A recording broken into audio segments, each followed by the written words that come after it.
The strange writing on this clay brick is known as cuneiform. Now, this script was used for hundreds of years in ancient Mesopotamia, which is regarded as the cradle of human civilization. Many monuments and tablets unearthed in Mesopotamia had this strange writing on them, but no one knew what it meant. Well, all that changed here in Iran at this mountain known as Mount Behistun, which stood alongside the ancient Silk Road. On this mountain I found a number of ancient inscriptions, one of which is the famous Behistun Inscription, which was authored by Darius the Great between 522 and 486 BC.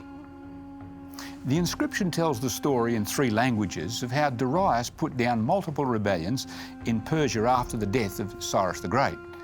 And you can see Darius with his foot on the chest of one rebel and others with ropes around their necks being led toward him. Now, the 3 different versions of the same text are written in 3 different cuneiform script languages: Old Persian, Elamite, and Babylonian. Now, being in 3 languages, it meant that just like the Rosetta Stone with 3 languages led scholars to decipher the Egyptian hieroglyphic writing, so after many years of hard work, scholars, especially Sir Henry Rawlinson, were able to decipher the ancient cuneiform writing of the Mesopotamians.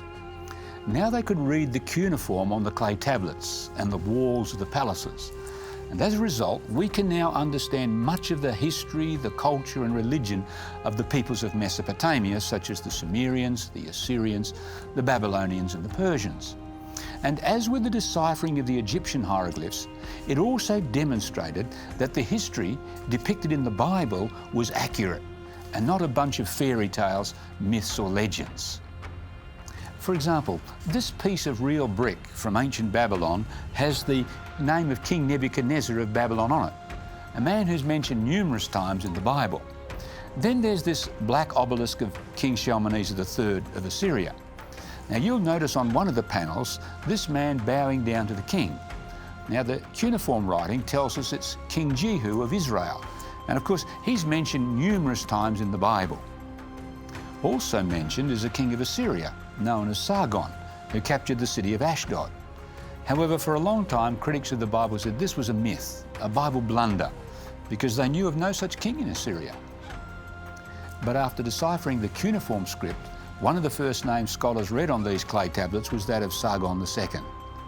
And not only that, but when archaeologists excavated the ancient city of Ashdod in Israel, they discovered the fragments of a stele of Sargon II.